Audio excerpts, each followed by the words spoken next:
আসসালামু আলাইকুম। আল্লাহদান মৎস্য যাত্রা বাড়ি 650 থেকে 700 টাকা কেজি বিক্রি হইতেছে।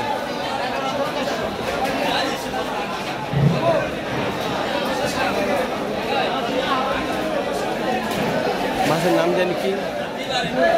কুরাল মাছ। কুরাল সাতক্ষীরা থেকে আসে এগুলো কুরাল মাছ।